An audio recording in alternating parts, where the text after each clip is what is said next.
नमस्कार प्यारे विद्यार्थियों, मैं डॉक्टर के सी। आज हम बात करेंगे फार्माकोलॉजी के अगले टॉपिक के बारे में, जिसका नाम है औषधियों का कार्य के आधार पर नामकरण। अर्थात कि जो हमारा शरीर है या किसी भी जीव का शरीर है, उसके ऊपर अलग-अलग प्रकार से अलग-अलग प्रकार की औषधियाँ कार्य करती हैं। यानी उनका कार्य करने का तरीका अलग होता है। इसका मतलब क्या है कि जैसे कुछ खाँसी-जुकाम में काम आती हैं, कुछ ताप को कम करने में काम आती हैं, कुछ रेस्पिरेटरी सिस्टम पर काम आती हैं, कुछ प्रजनन तंत्र पर कार्य करने में काम आती हैं। मतलब जो उनका कार्य है, वो उनका अलग-अलग प्रकार का होता है। जैसे कोई क्या करेगी? मूत्र निर्माण को बढ़ाएगी, कुछ औषधियाँ मूत्र निर्माण को कम करती हैं, ठीक? इसी तरह से कुछ रक्तचाप को बढ़ाती हैं, रक्त के प्रवाह को बढ़ाती हैं। तो इसी के आधार पर औषधियों का नामकरण किया गया, उनके कार्य के आधार पे। तो हम बात करते हैं इसी के आधार पर कि औषधियाँ कौन-कौन से प्रकार की होती हैं। चलिए, सबसे पहले आता है एंटीबायोटिक्स। एंटीबायोटिक औषधियाँ किन्हें कहते हैं? ऐसी औषधियाँ जो क्या करती हैं? एंटी माने विपरीत, ठीक है? बायोटिक्स माने कोई भी जीव हो सकता है, ठीक है? और जीवों में क्या है? सूक्ष्म जीव। तो सूक्ष्म जीवों से प्राप्त ये औषधियाँ होती हैं और जो अन्य दूसरे सूक्ष्म जीव हैं, उनकी वृद्धि को क्या करती हैं? या तो कम कर देती हैं या उन सूक्ष्म जीवों को, ठीक है, क्या करती हैं? नष्ट करती हैं। या ये कह सकते हैं जो रोग कारक हैं, नुकसानदायक हैं, उनको क्या कर रही हैं ये? कम कर देती हैं। उनकी मात्रा को, उनकी जो ग्रोथ हो रही है उनको कम कर देती हैं, उनकी वृद्धि पर रोक लगा देती हैं, ठीक है? या फिर उनको क्या कर देती हैं? सूक्ष्म जीवों को ये मार देती हैं, ठीक है? तो उन पदार्थों को क्या कहते हैं? हम एंटीबायोटिक्स कहते हैं। ये सूक्ष्म जीवों को मारेंगी या नष्ट करेंगी, इसके आधार पर भी इन औषधियों का आगे हम वर्गीकरण पढ़ते हैं, ठीक है? ऐसी औषधियाँ जो सूक्ष्म जीवों की केवल और केवल वृद्धि को रोकती हैं, उन्हें हम क्या बोलते हैं? बैक्टीरियोस्टेटिक बोलते हैं, ठीक है? और ऐसी औषधियाँ जो सूक्ष्म जीवों को, जो जीवाणु हैं, मुख्य रूप से जो बैक्टीरिया हैं, उनको मारती हैं, किल करती हैं, उनको हम क्या करते कहते हैं? बैक्टीरियोसाइडल कहते हैं, ठीक है? तो ये तो बात हो गई एंटीबायोटिक की। एंटी मीन्स विपरीत, बायोटिक्स माने जो जीवित जीव है यानी सूक्ष्म जीव, ठीक है? तो मुख्य रूप से किससे प्राप्त हो रहे हैं? सूक्ष्म जीवों से प्राप्त होती हैं और उन्हीं के अगेंस्ट में ये क्या कर रही हैं? काम करती हैं, ठीक है? तो सूक्ष्म जीवों को मारने वाली औषधियां या जो पदार्थ हैं वो क्या कहलाते हैं? एंटीबायोटिक कहलाते हैं। नेक्स्ट है एंटीसेप्टिक, ठीक है? ये क्या होती हैं? जो जीवाणुओं की, ठीक है, वृद्धि को कम करती हैं, लेकिन उनको ये नष्ट नहीं करती, ठीक है? सूक्ष्म जीव जो है, मुख्य रूप से जो जीवाणु हैं, उनकी वृद्धि को ये क्या कर देती हैं? कम कर देती हैं, लेकिन उनको ये नष्ट नहीं करती। जैसे हम बात करें, सेवलॉन हो गया, फिनॉल हो गया, डिटॉल हो गया, ठीक है? इनको हम क्या बोलते हैं? एंटीसेप्टिक कहते हैं। इसके बाद यहीं पर अगली टर्म आती है एंटी इन्फ्लामेटरी, ठीक है? तो एंटी इन्फ्लामेटरी, इन्फ्लामेशन मीन्स सूजन, ठीक है? तो जो सूजन को, प्रदाह, ठीक है, गर्माहट और दर्द को कम कर रही हैं, सूजन के साथ साथ जो वहां पर प्रदाह हो रही है, यानी जो इन्फ्लामेशन के लक्षण है, वहां रेड आ रही है, वहां पर सूजन भी है, ठीक है, तो और दर्द भी हो रहा है, उस सबको ये कम कर रही है। तो उन औषधियों को हम क्या कहते हैं? एंटी इन्फ्लामेटरी कहते हैं। जैसे एस्पिरिन, ठीक है? तो इन्फ्लामेशन को ये क्या करती हैं? कम करती है। Next anti pyretic. पायरेटिक शब्द ताप के लिए काम में आता है, ठीक है? एंटी मीन्स विपरीत, तो किसके काम कर रही हैं ये? ताप के विपरीत कार्य कर रही हैं, अर्थात तापमान को कम करती हैं। तो वे औषधियां जो शारीरिक तापमान को क्या करती हैं? कम करती हैं। दूसरे शब्दों में हम क्या कह सकते हैं कि बुखार को कम करने वाली, यानी जब टेम्परेचर बढ़ता है, ठीक है, वही उसी की एक अवस्था होती है बुखार, ठीक है? बुखार को कम करने वाली औषधियां या शारीरिक तापमान को कम करने वाली औषधियां, ठीक है, क्या कहलाती हैं? एंटीपायरेटिक कहलाती है। एनाल्जेसिक सभी जानते हैं, दर्द निवारक औषधियां, ऐसी औषधियां जो दर्द को कम करती हैं, दर्द से मुक्ति प्रदान करती हैं, क्या कहलाती हैं? एनाल्जेसिक कहलाती हैं। जैसे बात करें एस्पिरिन, एनाल्जिन, पैरासीटामोल, और इसी में भी क्या आ जाती है?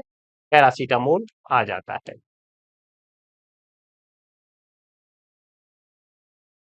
ठीक है, एनाल्जेसिक यानी दर्द निवारक, एस्पिरिन हो गया, एनाल्जिन हो गई, पैरासीटामोल, ये इसके एग्जाम्पल होते हैं। एनेस्थेटिक, पहले बात कर चुके हैं हम इसके बारे में। किन्हें बोलते हैं एनेस्थेटिक? ऐसी औषधियां जो क्या पैदा करती हैं? संवेदनहीनता पैदा करती हैं। ठीक है, तो संवेदनहीनता उत्पन्न करने वाली औषधियां क्या कहलाती हैं? एनेस्थेटिक कहलाती हैं।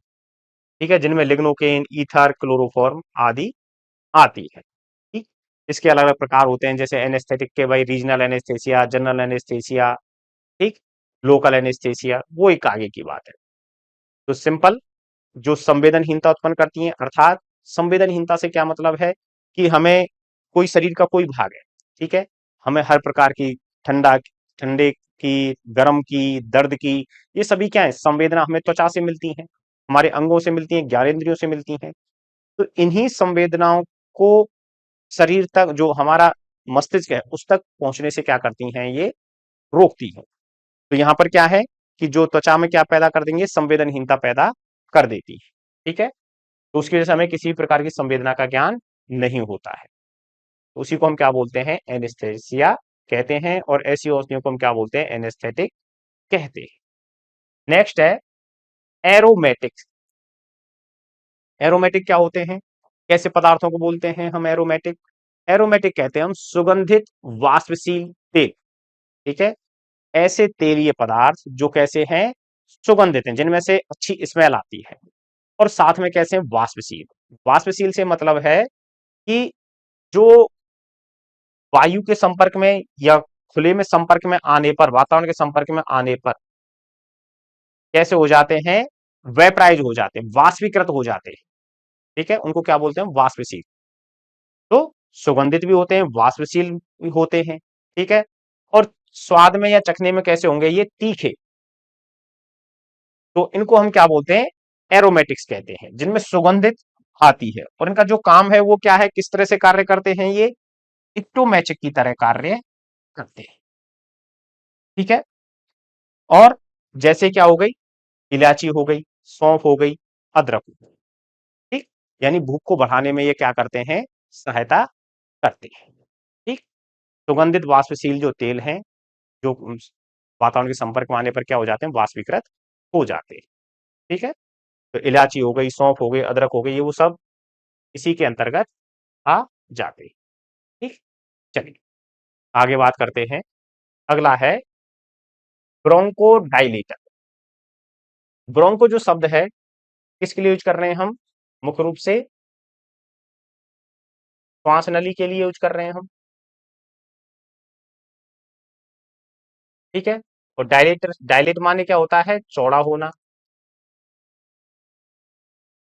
ठीक, तो ब्रोंक्यूल्स या श्वसनीय वाहिकाओं, ठीक है, श्वसनीय वाहिकाओं को हम क्या बोलते हैं? ब्रोंकाई, ब्रोंक्यूल्स कहते हैं। ठीक, primary bronchus, secondary bronchus, tertiary bronchus, इस तरह से क्लासिफिकेशन होते हैं श्वास नली के।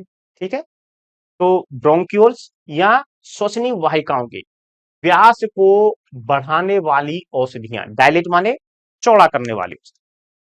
तो ऐसी औषधियां जो श्वास नली के या ब्रोंकस के या ब्रोंकाई के या ब्रोंक्यूल्स के जो नली है उसके व्यास को चौड़ा करते हैं। ठीक है, जैसे क्या है? सांस लेने में आसानी हो, हवा को अंदर ले जाने में आसानी हो। ठीक है, तो उसको बढ़ाने वाली औषधियों को हम क्या बोलते हैं? ब्रोंकोडायलेटर कहते हैं। एग्जाम्पल की बात करें तो एफिड्रिन सल्फेट, एमिनोफाइलेट, ये सब क्या है? ब्रोंकोडायलेटर होते हैं, जो श्वास नली है उसके व्यास को ये बढ़ाती है। ठीक है, अब इसके विपरीत कार्य करने वाली औषधियों को क्या बोलते हैं?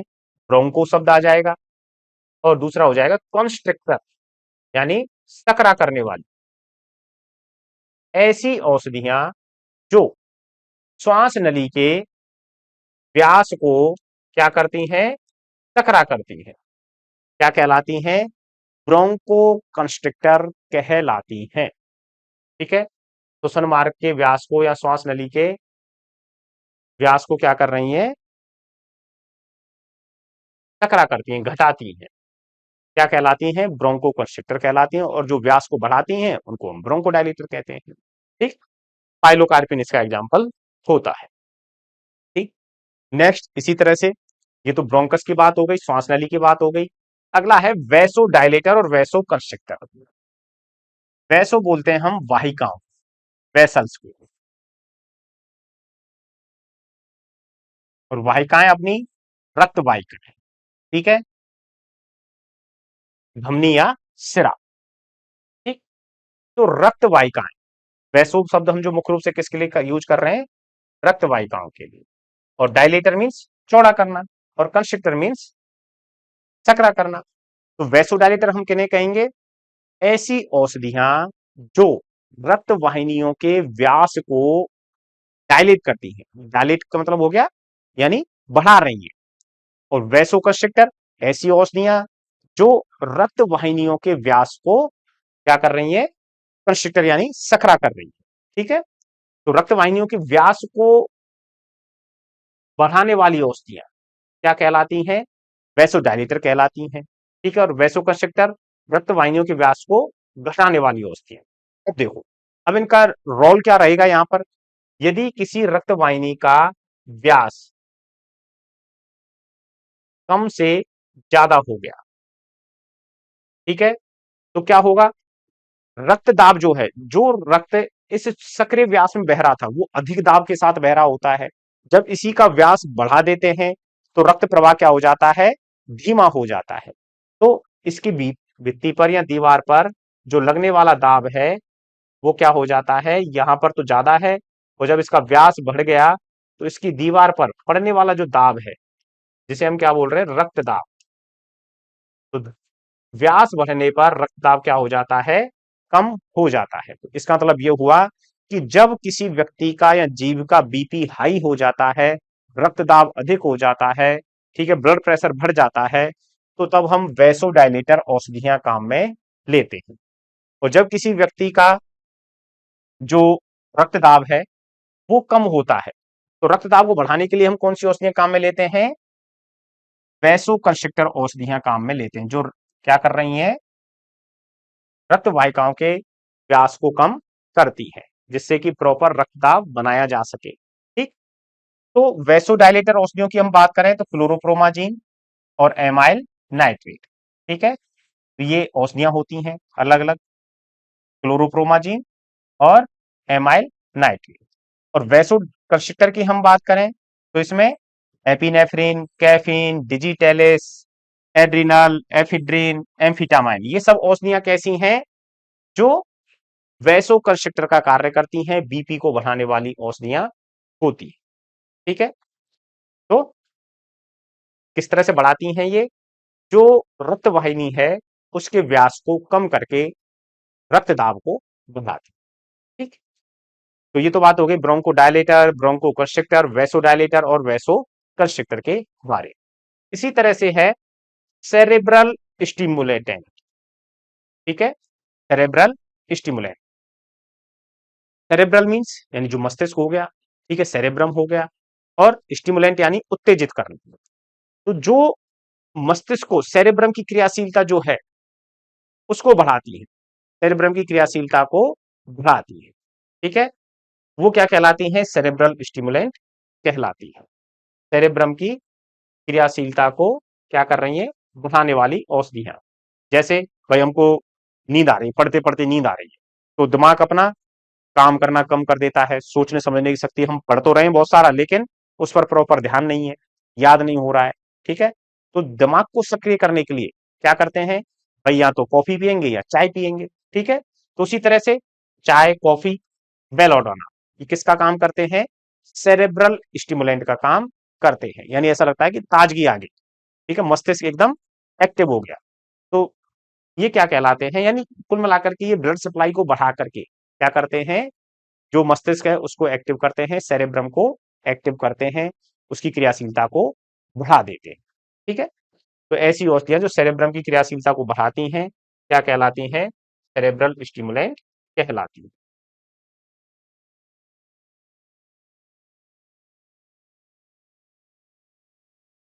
देखिए, अगला है कार्डियक टॉनिक। कार्डियक शब्द किसके लिए यूज होता है? हृदय के लिए यूज होता है। टॉनिक, टॉनिक का मतलब क्या हो गया कि उसकी जो क्रियाशीलता है, कार्य करने की दर है, उसको बढ़ाना। ठीक है, उसकी क्रियाशीलता को बढ़ाने के लिए शब्द के लिए क्या शब्द यूज करते हैं? हम टॉनिक शब्द का यूज करते हैं। और डिसिप्रेसेंट, डिप्रेसेंट यानी उसको डिप्रेस करने वाला, उसकी क्रियाशीलता को कम करने वाला क्या कहलाता है? डिप्रेसेंट कहलाता है। तो कार्डियक टॉनिक और कार्डियक डिप्रेसेंट, तो हृदय की क्रियाशीलता को कम करने वाली औषधियां कार्डियक डिप्रेसेंट कहलाती हैं, और हृदय की क्रियाशीलता को बढ़ाने वाली औषधियां क्या कहलाएंगी? कार्डियक टॉनिक कहलाती हैं, या इन्हीं को हम कार्डियक स्टिमुलेंट भी बोल देते हैं। क्या कह देते हैं? कार्डियक स्टिमुलेंट के नाम से भी इनको जानते हैं। ठीक है, तो वही चीज हो गई, हृदय की क्रियाशीलता को बढ़ाती है, हृदय के रक्त प्रवाह को ये क्या करते हैं? बढ़ाते हैं। ठीक है, पंपिंग वगैरह को सही कर देते हैं, जिसकी वजह से हृदय अच्छे ढंग से क्रियाशीलता से कार्य करता है। चिक्किल और डिजिटेलिस, ठीक है, ये क्या है? कार्डियक स्टिमुलेंट होते हैं। ठीक, इसी में हम एपिनेफ्रिन भी आ जाता है।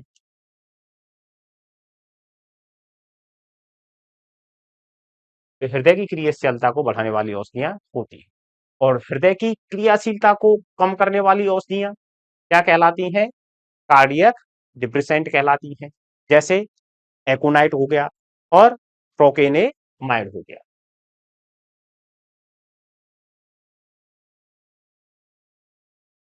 ये क्या हो गए? कार्डियक डिप्रेसेंट हो गए। नेक्स्ट है माइकोटिक और माइड्रिएटिक।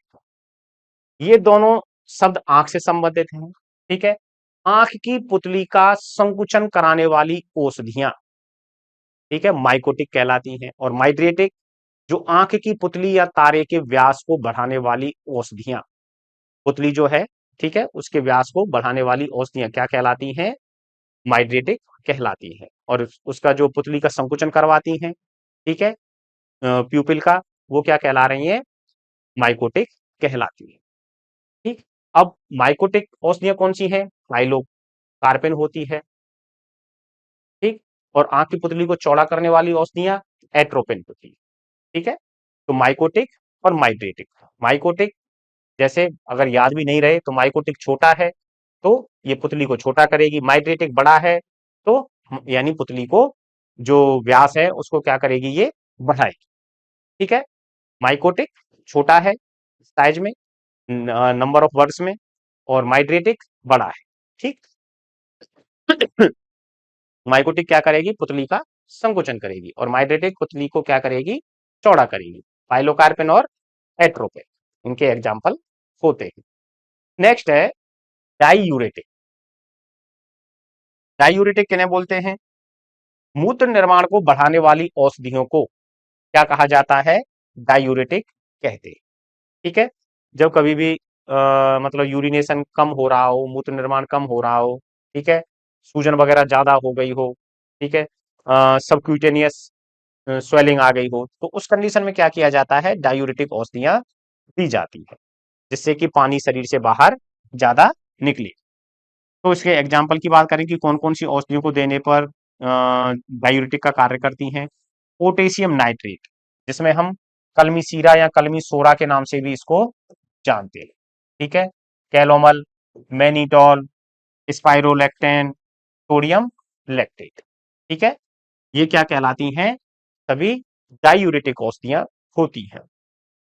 ठीक है, पोटेशियम नाइट्रो कलमी सोरा के नाम से इसको जाना जाता है। ठीक है, मुख्य रूप से इसको यूज में भी किया जाता है जानवरों में, जब कभी छोटे बच्चों में सर्दियों के दिनों में पेशाब वगैरह बंद हो जाता है तो उस समय पोटेशियम नाइट्रेट कलमी सोरा है वो दिया जाता है। ठीक है, यूरिनरी एंटीसेप्टिक। एंटीसेप्टिक यानी सूक्ष्म जीवों को अ, उनके ग्रोथ को रोकने वाली औषधियां। ठीक है, तो यूरिनरी यानी यूरिनरी मार्ग में, मूत्र मार्ग में। ठीक है, तो मूत्र मार्ग में यदि किसी प्रकार के सूक्ष्म जीवों का संक्रमण है, ठीक है, तो उस संक्रमण के इलाज में सूक्ष्म जीवों से रहित करने के लिए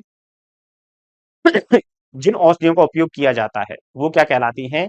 यूरिनरी एंटीसेप्टिक कहलाती है। ठीक,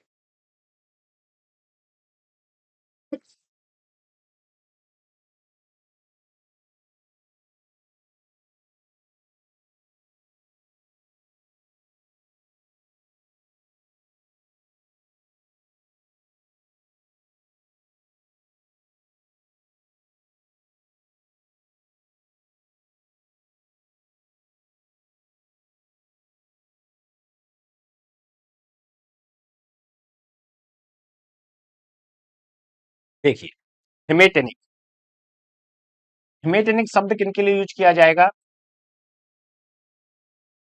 जो हिमेटेनिक यानी हीम शब्द आ रहा है इसमें, ठीक है, तो हीम यानी हीमोग्लोबिन। तो हीमोग्लोबिन किस में पाया जाता है? आरबीसी में पाया जाता है। आरबीसी किस में पाई जाती है? रक्त में पाई जाती है। ठीक है, तो रक्त निर्माण की प्रक्रिया को, ठीक है, या हीमोग्लोबिन स्तर को बढ़ाने वाली औषधियां। ठीक है, किसके स्तर को? हीमोग्लोबिन के स्तर को। या तो हम रक्त का भी स्तर बोल सकते हैं, ठीक है, रक्त निर्माण की प्रक्रिया है, या हीमोग्लोबिन के स्तर को, क्योंकि ब्लड में जब आरबीसी की संख्या बढ़ेगी तभी हीमोग्लोबिन का स्तर बढ़ता है। ठीक है, तो हीमोग्लोबिन का स्तर या रक्त निर्माण की प्रक्रिया को बढ़ाने वाली औषधियां क्या कहलाती हैं? हिमोटेनिक कहलाती है। ठीक है, इनको हिमेटेनिक्स कहते हैं। आयरन, कॉपर, कोबाल्ट, ये सब किसके अंतर आते हैं? हिमेटेनिक के अंतर्गत आते हैं। हीमोस्टेटिक, हीमो वही चीज हो गई, आरबीसी या रक्त, स्टेटिक माने रोकना। ठीक है, तो ऐसी औषधियां जो रक्तस्राव को रोकती हैं, क्या करती हैं? रोकती हैं। रक्तस्राव को रोकने वाली औषधियां जो हैं क्या कहलाती हैं? हीमोस्टेटिक कहलाती हैं। जिसमें हम बात करें, विटामिन के हो गया, फिटकरी हो गई, ठीक है, प्रोटामिन सल्फेट हो गया। तो ये क्या है? जैसे सेविंग करते हैं तो कभी कोई कट लग गया या कहीं कट गया तो फिटकरी लगाई जाती है वहां पर। ठीक है, तो उससे क्या है? क्लॉट बनता है अवक्षेप के कारण। इसी तरह से विटामिन के है, विटामिन के का इंजेक्शन दिया जाता है। तो ये क्या कर रहे हैं कि जो रक्तस्राव को रोकते हैं। तो ये किस कैटेगरी में आते हैं?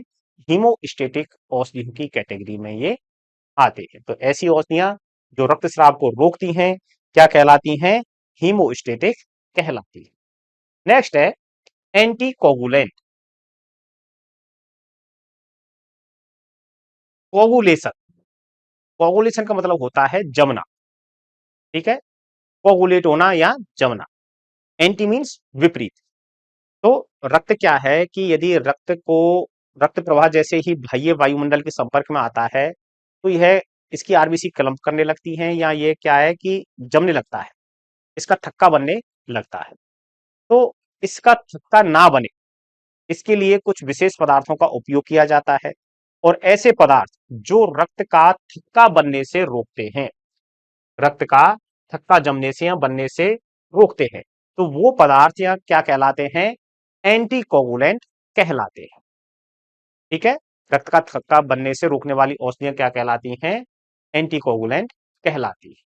जिसमें हेपेरिन, जो कि एक प्राकृतिक एंटी कोगुलेंट है, सोडियम सिट्रेट, ठीक है, EDTA, ethylene diamine tetra acetic acid. ठीक है, तो ये सब क्या है? एंटीकोगुलेंट होते हैं।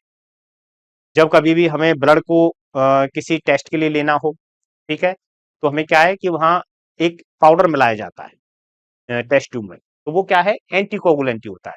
तो उसको जब ब्लड में मिक्स कर देते हैं तो वो रक्त जमता नहीं, रक्त को जमने से रोकता है। ठीक है, तो वो क्या होते हैं? एंटीकोगुलेंट होते हैं। अगला है एंटी हिस्टामिनिक। किसके खिलाफ कार्य करेगा ये? हिस्टामिन को, जो क्रिया है उसको ये रोकेगा। ठीक है, और हिस्टामिन की क्रिया क्या है? एलर्जी की क्रिया है इसकी। ठीक है, तो क्या है? हिस्टामिन के प्रभाव, एंटी मीन्स विपरीत, हिस्टामिनिक यानी हिस्टामिन के, तो हिस्टामिन के प्रभाव से उत्पन्न एलर्जी को कम करने वाली औषधियां क्योंकि हिस्टामिन का कार्य क्या है, जिस जगह पर स्रावित होगा उस जगह पर दर्द होगा, रेडनेस होगी, स्वेलिंग होगी। ठीक है, एलर्जी की जो प्रोसेस है उसको यही करवाता है। ठीक है, तो अगर हमें एलर्जी को रोकना है या हिस्टामिन के प्रभाव को रोकना है तो वहां पर कौन सी औषधियां काम में ली जाती हैं? एंटी हिस्टामिनिक औषधियां काम में ली जाती हैं, या ये कहें कि हिस्टामिन के प्रभाव को कम करने वाली औषधियों को हम क्या कहते हैं? एंटी हिस्टामिनिक कहते हैं। जिसमें हमारी सिट्रीजन हो गई, एविल, ये औषधि है। ठीक है, और जैसे हम इंजेक्शन की बात करें तो सीपीएम हम यूज करते हैं, जिसका मतलब है क्लोरोफेनेरामाइन मैलेट, क्लोरोफेनेरामाइन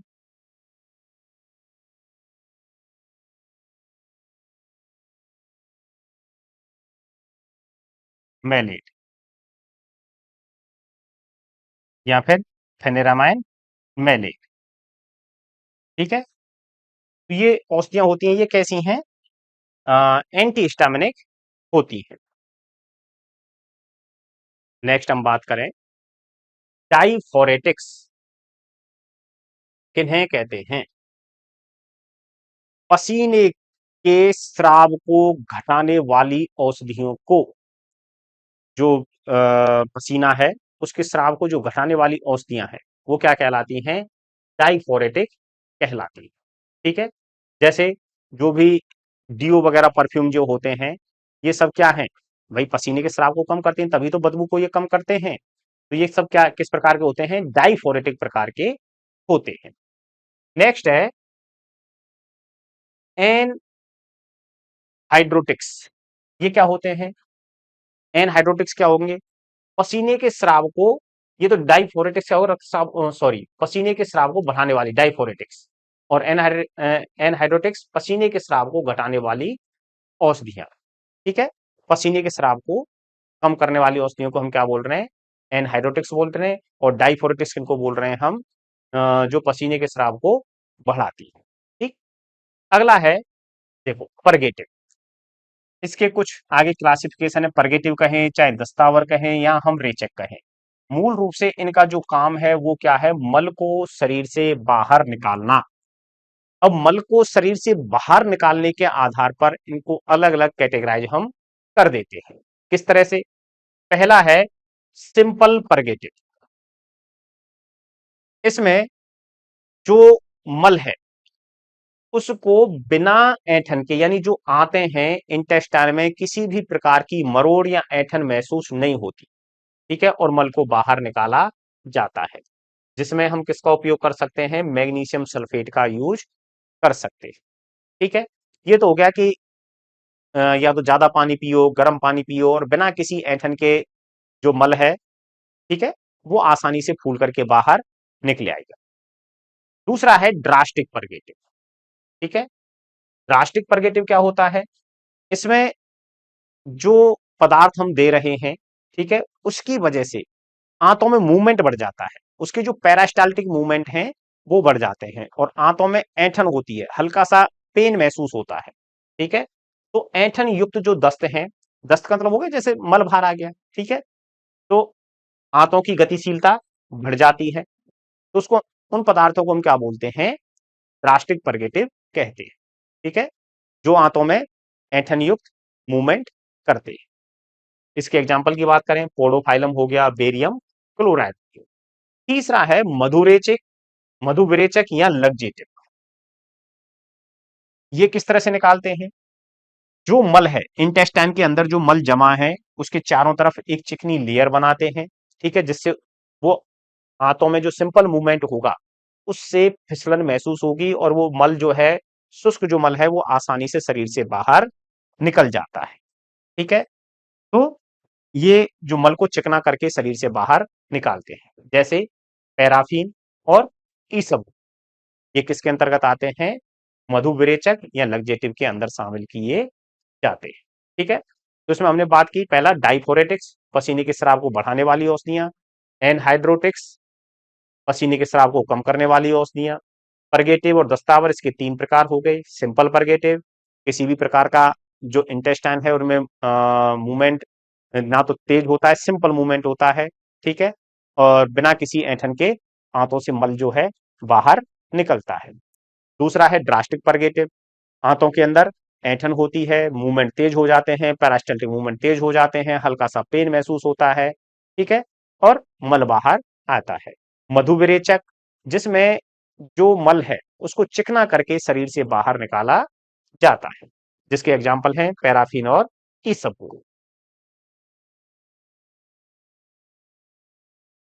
देखिए, डेसिकेंट या शुष्कम, ये क्या होते हैं?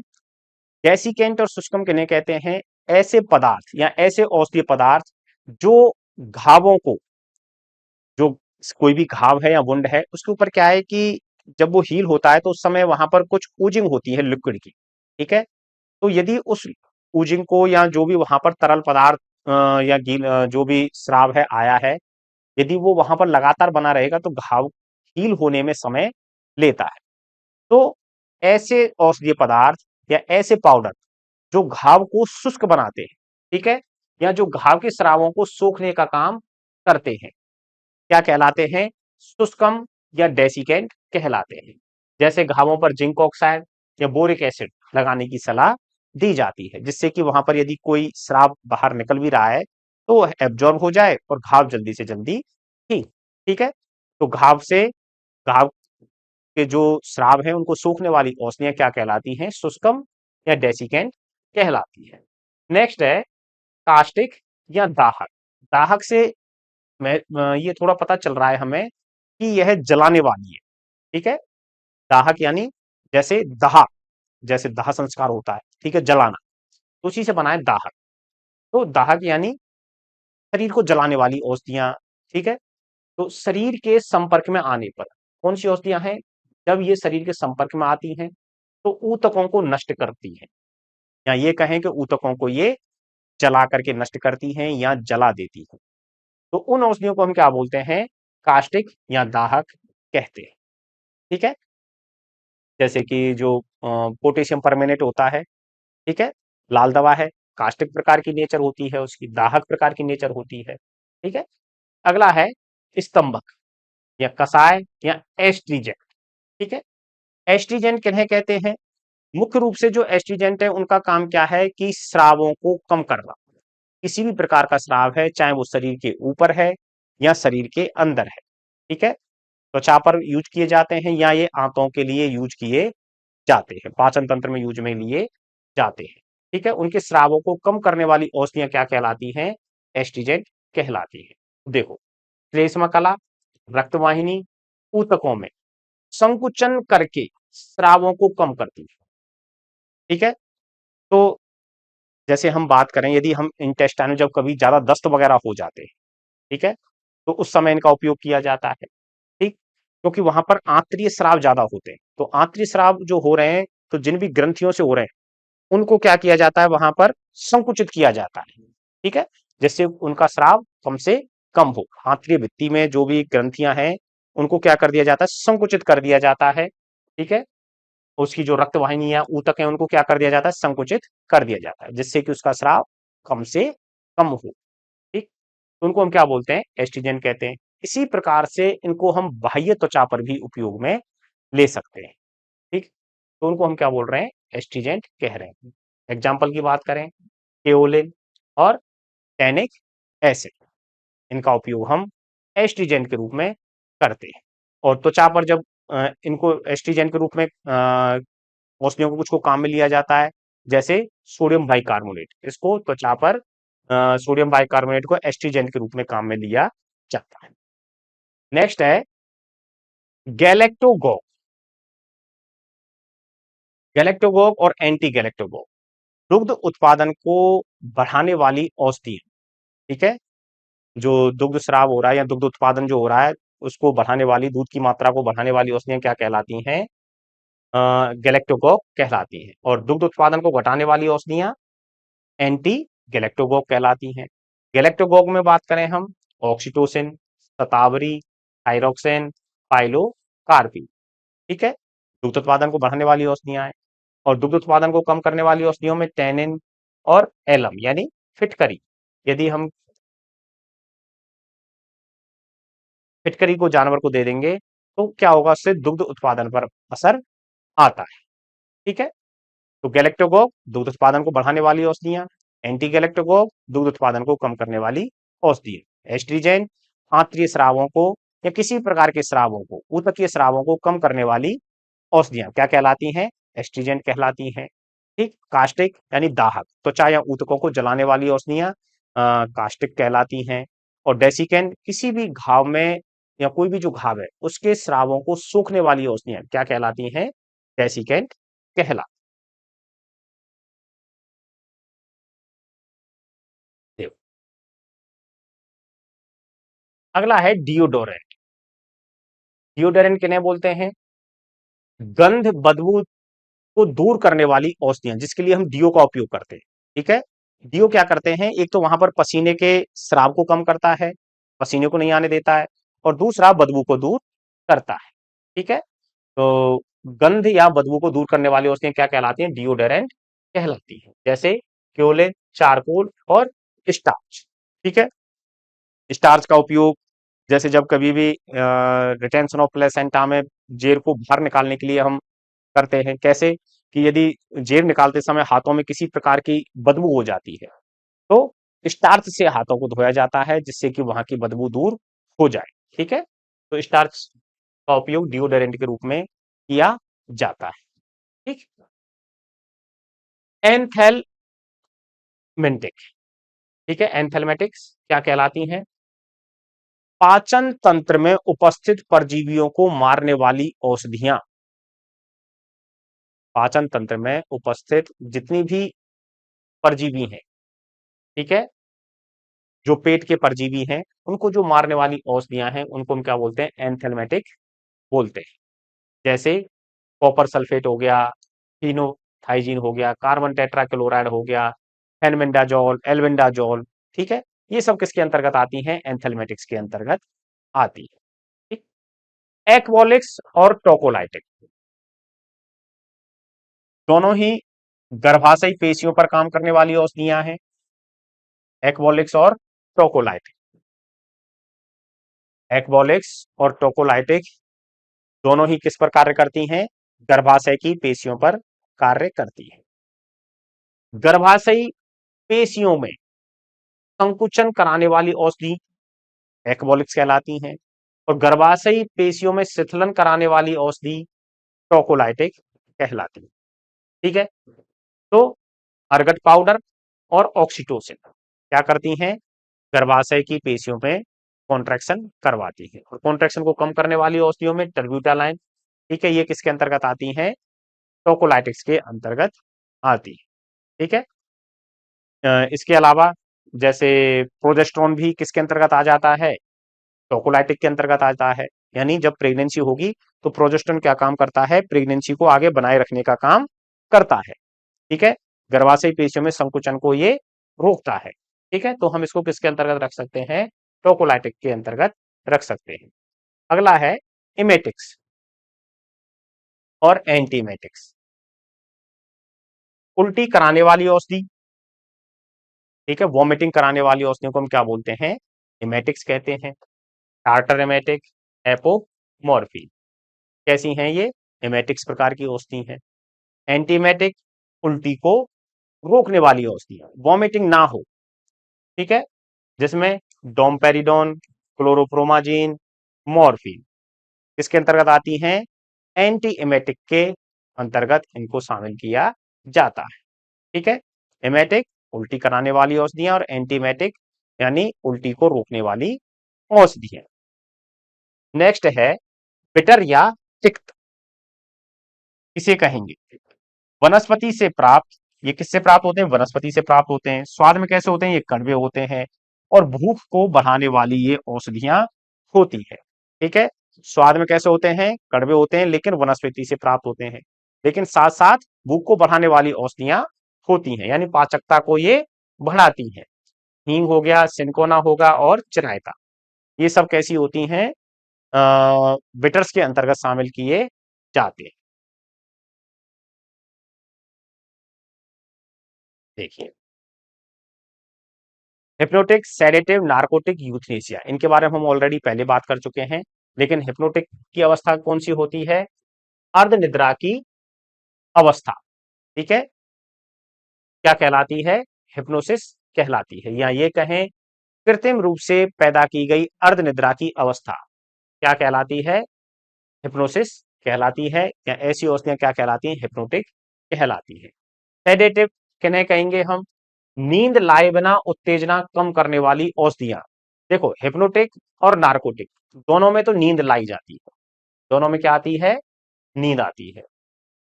इसमें अर्धनिद्रा की अवस्था है, ठीक है, और इसमें गहरी नींद की अवस्था है, लेकिन किसकी सहायता से? औषधियों द्वारा। औषधियों द्वारा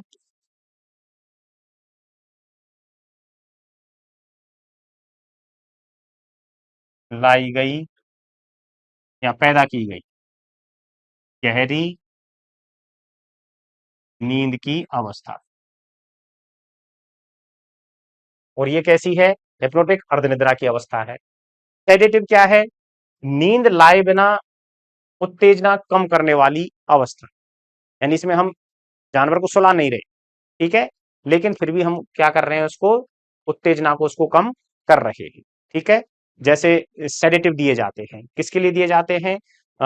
जैसे कुछ जो जंगली जानवर होते हैं, ट्रंक्विलाइजर दिए जाते हैं, ट्रंक्विलाइजर गन के द्वारा दिए जाते हैं, ट्रंक्विलाइजर औषधियां दी जाती हैं, तो उससे जो अधिक लेवल का है वो क्या होता है? सेडेटिव। उसमें थोड़ा सा वो अधिक मूर्छित हो जाता है, उसका जो उग्र रूप है वो कम हो जाता है, उसकी उत्तेजना क्या हो जाती है? कम हो जाती है, किसी भी जानवर की या व्यक्ति की। यूथनेसिया, कृत्रिम रूप से दर्द रहित मृत्यु, ठीक है, किसी भी जीव को दर्द रहित मृत्यु देना ही क्या कहलाता है? यूथनेसिया कहलाता है, ठीक है। और इसके काम में आने वाली औषधियों को क्या बोलते हैं हम? यूथनेसिया में काम आने वाली औषधियां, ठीक है। अब इसके लिए क्या काम में लिया जाता है? मैग्नीशियम सल्फेट का संतृप्त घोल काम में लिया जाता है। संतृप्त घोल किसे कहते हैं? कि मान लो कि ये कोई बीकर है और इसमें ये हमने पानी भरा हुआ है, और अब हम इसमें क्या घोल रहे हैं? मैग्नीशियम सल्फेट इसमें डालते जाते हैं और घोलते जाते हैं, ठीक है। अब इसमें मैग्नीशियम सल्फेट हम तब तक डालते हैं जब तक कि इसमें अंदर घुलना बंद ना हो जाए। यानी हमने एक ऐसी अवस्था आई कि हमने मैग्नीशियम सल्फेट डाला इसमें और हम काफी घोल रहे हैं, लेकिन उसके बाद भी मैग्नीशियम सल्फेट जो अब तक घुल रहा था तो इसके अंदर नहीं घुल रहा है। इसका मतलब ये क्या हो गया? संतृप्त हो चुका है। इसी को हम क्या बोलेंगे? मैग्नीशियम सल्फेट का संतृप्त घोल कहेंगे।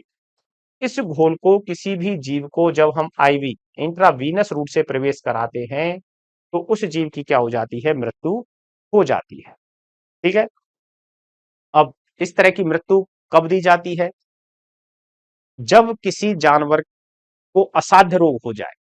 यानी इस तरह का रोग है कि अब भाई वो ठीक नहीं हो सकता, सभी तरह का उपचार करके देख लिया, अब उसको केवल उस बीमारी से कष्ट ही हो रहा है, उसके ठीक होने की संभावनाएं नगण्य है, तो उस कंडीशन में यूथनेसिया दिया जाता है, ठीक है। तो क्या है? एक तरह से कृत्रिम रूप से जीव को मृत्यु दी जाती है, लेकिन उसको दर्द नहीं होना चाहिए। दर्द रहित कृत्रिम रूप से दी गई मृत्यु क्या कहलाती है? यूथनेसिया कहलाती है, ठीक है। तो इस तरह से यहां पर जो मोस्टली अपनी डेफिनेशंस हैं जो कि फार्माकोलॉजी में काम में ली जाती हैं, ठीक है, वो अपनी यहाँ पर कंप्लीट होती है। इसी तरह से एक शब्द आता है मसल रिलैक्सेंट। तो मांसपेशियों को शिथिल करने वाली या उनके पेशीय संकुचन को कम करने वाली औषधियां क्या कहलाती हैं? मसल रिलैक्सेंट कहलाती हैं। इसी तरह से हम इसमें आगे देखेंगे कि ओपोइड पदार्थ, ठीक है, यानी जो अफीम से प्राप्त होने वाले पदार्थ हैं वो क्या कहलाते हैं? सभी ओपोइड कहलाते हैं, ठीक है। जो कि अफीम के डेरिवेटिव्स होते हैं, जिसमें मॉर्फिन, कोडीन वगैरह आ जाती हैं, ठीक। और इनका उपयोग किसमें किया जाता है? जो कि तेज काफी दर्द जो होता है, दर्द निवारक के रूप में काम में लिए जाते हैं, ठीक। तो इस तरह से एक शब्द आता है एंटीजाइमोटिक, इसके बारे में बात कर लेते हैं। एंटी जाइमोटिक।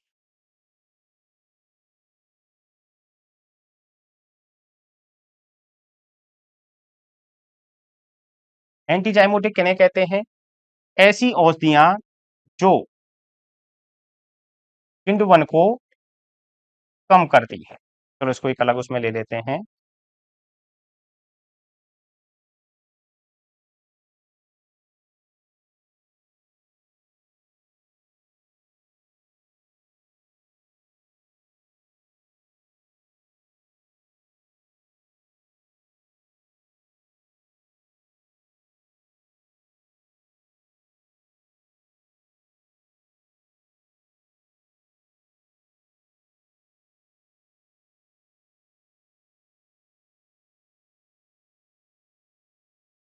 किण्वन को कम करने वाली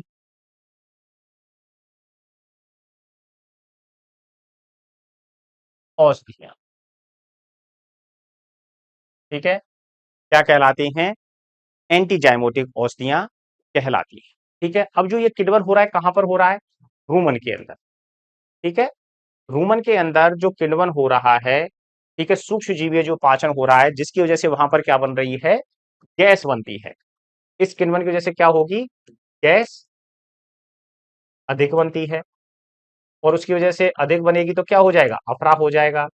तो ये अफरा ना हो, इसलिए यहां पर कुछ, यानी इसकी जो किण्वन की क्रिया है, उसको रोकने के लिए कुछ विशेष प्रकार के तेल दिए जाते हैं, जैसे तारपीन का तेल हो गया,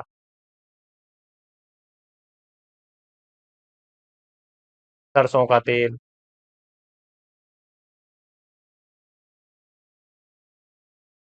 ठीक है, अरंडी का तेल भी हम दे देते हैं इसमें। तो ये किसका काम करते हैं?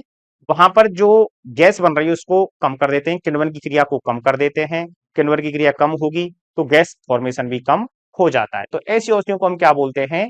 एंटीजाइमोटिक कहते हैं। ठीक है, इसी तरह से एक शब्द आता है साइलोगोग।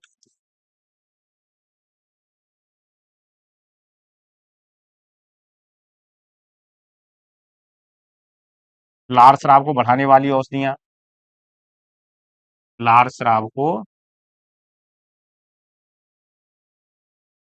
बढ़ाने वाली औषधियां क्या कहलाती हैं? साइलोगोग कहलाती हैं। इसी तरह से एंटी साइलोगोग,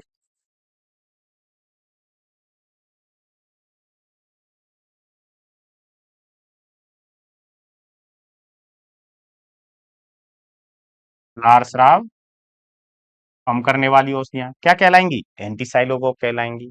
ठीक है, इसी तरह से हम यूज करते हैं एक माउथ एंटीसेप्टिक।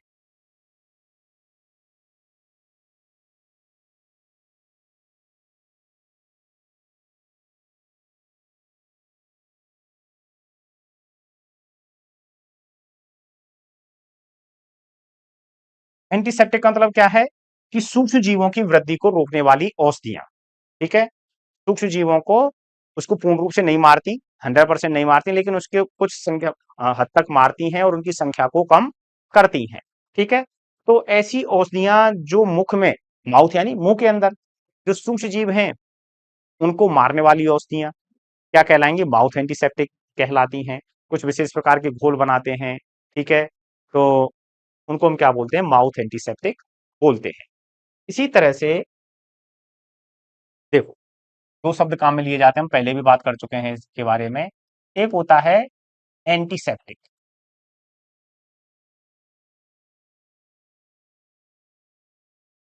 और दूसरा शब्द होता है डिसइंफेक्टेंट।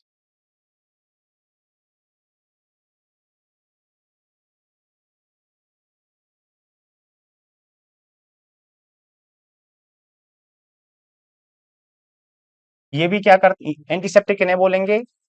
सजीव सतह पर, सजीव सतह पर उपयोग की जाती हैं। और ये कहां की जाती हैं?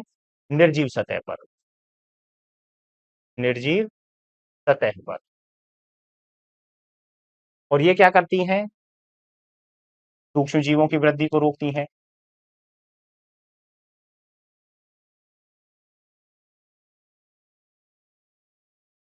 और ये भी क्या करती हैं? सूक्ष्म जीवीय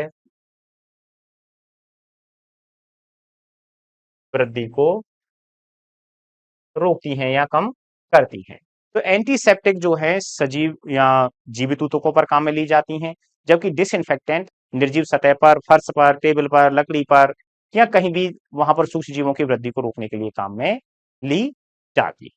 ठीक है, ये हो गए एंटीसेप्टिक और डिसइंफेक्टेंट के बारे में।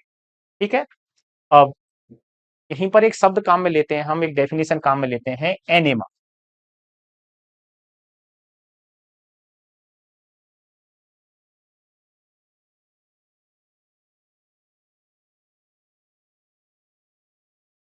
किसे कहते हैं एनेमा? कभी कभी क्या होता है, जिस तरह से हम वहां पर परगेटिव काम में ले रहे थे, परगेटिव जो है औषधियां क्या है, आंतों में मूवमेंट वगैरह बढ़ा करके जो शुष्क मल है उसको बाहर निकालती हैं। ठीक है। लेकिन जो एनेमा दिया जाता है ये भी कब दिया जाता है कि कब्जी की कंडीशन, ठीक है, जो मल है वो शुष्क नहीं निकल रहा है, कब्जी हो गई है। लेकिन इसमें जो औषधि कब देते हैं, कब्जी होने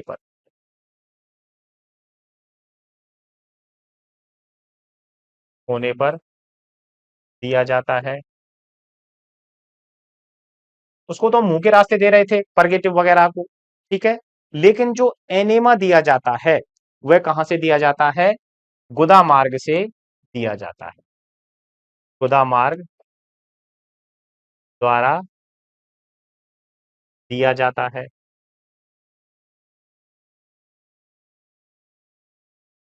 नेक्स्ट है, इसमें हम मुख्य रूप से देते क्या हैं, इसमें हम मुख्य रूप से देते हैं साबुन का घोल या फिर गर्म पानी।